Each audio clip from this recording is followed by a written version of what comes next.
Her Majesty Queen Elizabeth II has died. Queen Elizabeth has been monarch of the United Kingdom and head of the Commonwealth nations since 1952. She surpassed Queen Victoria, her great-great-grandmother, to become the longest reigning British monarch in 2015. And in 2022, Britain celebrated Her Majesty's Platinum Jubilee in honor of 70 years on the throne. But before that, on the 21st of April, 1926, she was born Her Royal Highness Princess Elizabeth Alexandra Mary of York, first child of Prince Albert and Lady Elizabeth, then styled the Duke and Duchess of York. Princess Elizabeth was expected to live a relatively normal, if privileged, life. But all that changed when King Edward VIII abdicated the throne of England to his younger brother, Prince Albert, in 1936. Prince Albert became His Majesty King George VI, making Princess Elizabeth the heiress presumptive, next in line to the throne.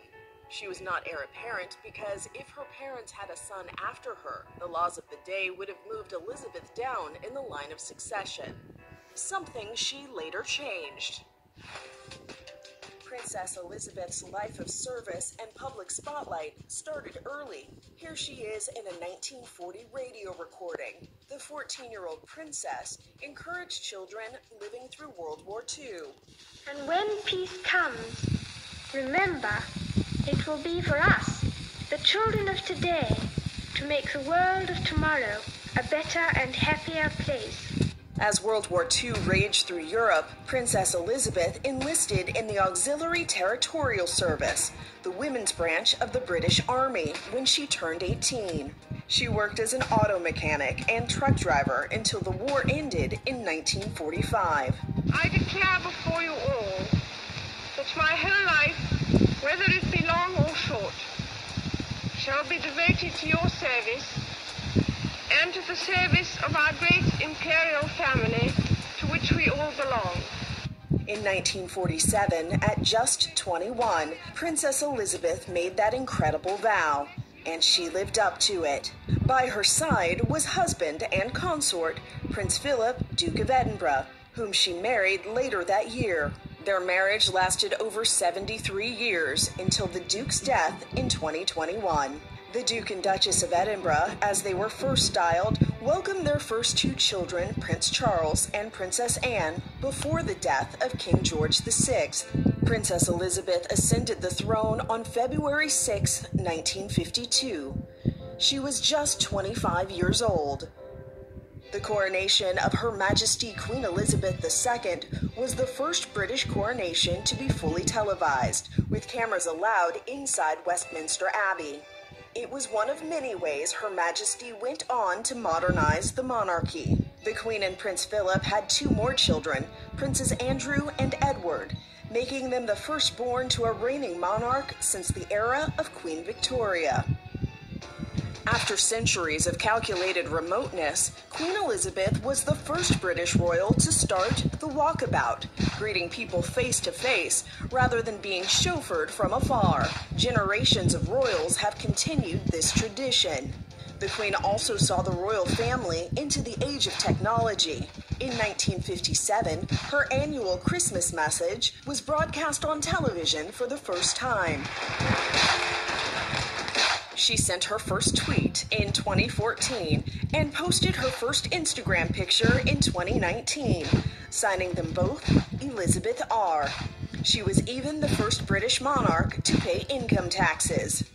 Away from official duties, the Queen was known to love dogs, especially the Corgi and Dorgi breeds, as well as horse racing. The Queen and Prince Philip had 4 children, 8 grandchildren, and 12 great-grandchildren. With 3 males next in the Windsor line of succession, it will be generations before the world ever says, "God save the Queen," again.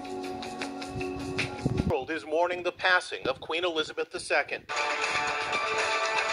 Where we have just sad news that Queen Elizabeth II the longest-serving British monarch, died today at Balmoral Castle. TV networks across the globe interrupted programming to announce the sad news. Inside Edition digital reporter T.C. Newman was reporting outside at the very moment the news broke. You could definitely notice a hush come across the crowd as the flag started to lower on the top of Buckingham Palace. A bulletin was posted at the gates of the palace. It reads, "The Queen died peacefully at Balmoral this afternoon." Prince Charles now becomes King Charles III. His first message as monarch said, "The death of my beloved mother, Her Majesty the Queen, is a moment of the greatest sadness for me and all members of my family."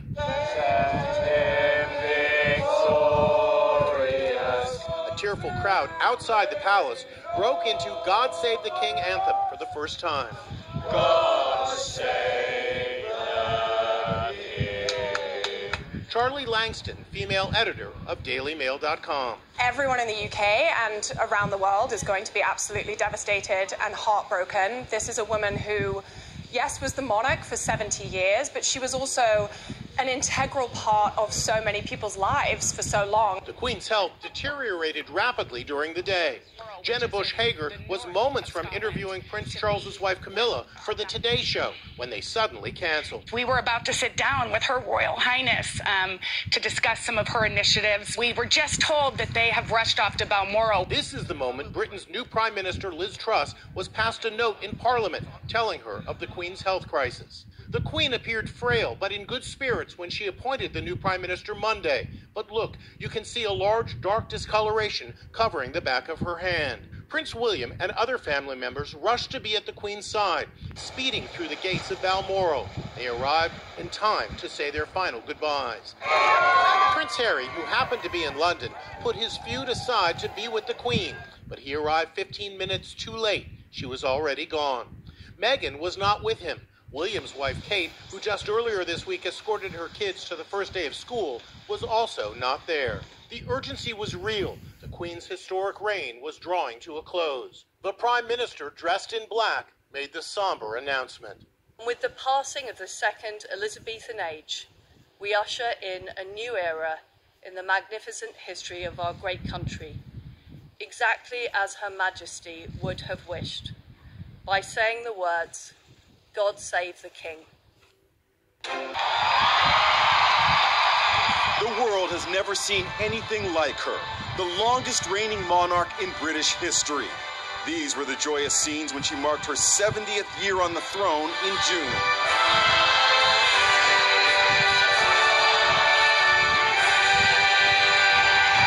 Her enduring presence transcended the United Kingdom. She was also a beloved figure the world over, especially in America. Queen Elizabeth II's reign began in 1952. The 25-year-old princess was on a visit to Africa when she learned that her father had died. In 1957, she made her first state visit to the U.S. and over the years met 13 U.S. presidents. She dined with President Kennedy and First Lady Jacqueline in 1961 and went horseback riding with President Reagan at Windsor Castle in 1982. There was this special moment when the Reagans asked for decaf coffee. Is that decaffeinated? No. This is ordinary. This is for the Queen. She welcomed Barack and Michelle Obama to Buckingham Palace in 2009. 10 years later, she gave President Trump the full pomp and circumstance when he and Melania made a state visit. President Biden and First Lady Jill Biden visited last year. Over the decades, as history marched on, Queen Elizabeth became a cherished institution, her beloved corgis often at her side. And she kept a stiff upper lip as the marriages of 3 of her children broke up in less than a year, and a fire devastated Windsor Castle. The year 1992 was, in her words, horrible. It has turned out to be an annus horribilis. When Princess Diana lost her life in 1997, Buckingham Palace was initially silent about the tragedy, sparking widespread criticism in the grief-stricken nation. "Speak to us, ma'am," pleaded one newspaper. "Your people are suffering." "Show us you care," said another. Then the Queen made a televised address to the nation. I want to pay tribute to Diana myself. The Diana drama was depicted in the movie The Queen, in which actress Helen Mirren won an Oscar for playing the Queen. I hope that tomorrow we can all, wherever we are, join in expressing our grief at Diana's loss. On TV's hit series The Crown, the young Elizabeth is played by Claire Foy, and the older incarnation by Olivia Colman. Queen Elizabeth was a key figure in welcoming Meghan Markle into the royal family in 2018. Of course, we know how that ended. But even as Harry feuded with his father and brother, he always showed respect for the Queen. In those bleak early days of the COVID pandemic in 2020, Queen Elizabeth lifted spirits with a TV address. Better days will return. We will be with our friends again. We will be with our families again. A year later, in the same church where Meghan and Harry got married, the Queen sat alone at a funeral for her beloved husband, Prince Philip, who died at age 99. Now, the world mourns the monarch who seems to have been a part of our lives forever.